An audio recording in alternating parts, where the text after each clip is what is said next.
अथ सप्तदशोऽध्यायः। अर्जुन उवाच ये शास्त्रविधिमुत्सृज्य यजन्ते श्रद्धयान्विताः तेषान्निष्ठा तु का कृष्ण सत्त्वमाहो रजस्तमः।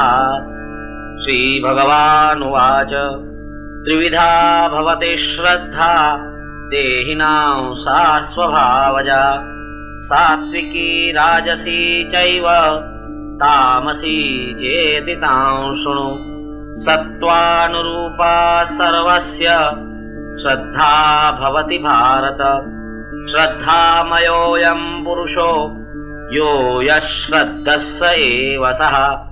यजन्ते सात्विका देवान् यक्षरक्षांसि राजसाः प्रेतान् भूतगणांश्चान्ये यजन्ते तामसा जनाः। अशास्त्रविहितं घोरं तप्यन्ते ये तपोजनाः दम्भाहंकारसंयुक्ताः कामरागबलान्विताः कर्षयन्तः शरीरस्थं भूतग्राममचेतसः मां चैवान्तः शरीरस्थं तान् विद्यासुरनिश्चयान्। आहारस्त्वपि सर्वस्य त्रिविधो भवति प्रियः यज्ञस्तपस्तथा दानं तेषां भेदमिमं शृणु। आयुः सत्त्वबलारोग्य सुखप्रीतिविवर्धनाः रस्यास्तिग्धा स्थिरा हृद्या आहाराः सात्विकप्रियाः कट्वं ललवणात्युष्ण तीक्ष्णरुक्षविदाहिनः। आहारा राजसस्येष्टा दुःखशोकामयप्रदाः यातयामं गतरसं पूतिपर्युषितं च यत् उच्छिष्टमपि चामेद्यं भोजनं तामसप्रियम्।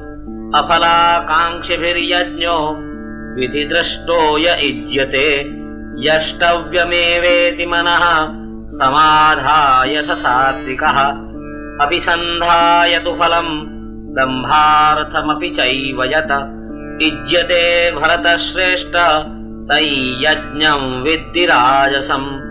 विधिहीनमसृष्टान्नं मन्त्रहीनमदक्षिणम् श्रद्धाविरहितं यज्ञं तामसं परिचक्षते। देवद्विजगुरुप्राज्ञ पूजनं शौचमार्जवम् ब्रह्मचर्यमहिंसा च शारीरन्तप उच्यते। अनुद्वेगकरं वाक्यं सत्यं प्रियहितं च यत् स्वाध्यायाभ्यसनं चैव वाङ्मयं तप उच्यते। मनःप्रसादः सौम्यत्वं मौनमात्मविनिग्रहः भावसंशुद्धिरित्येतत् तपोमानसमुच्यते। श्रद्धया परया तप्तं तपस्तत्त्रिविधं नरैः अफलाकाङ्क्षिभिर्युक्तैः सात्विकं परिचक्षते। सत्कारमानपूजार्थं तपोदम्भेन चैव यत् क्रियते तदिह प्रोक्तं राजसञ्चलमध्रुवम्। मूढग्राहेणात्मनो यत् पीडया क्रियते तपः परस्योत्सादनार्थं वा तत्तामसमुदाहृतम्। दातव्यमिति यद्दानं दीयते नुपकारिणे देशे काले च पात्रे च तद्दानं सात्विकं स्मृतम्।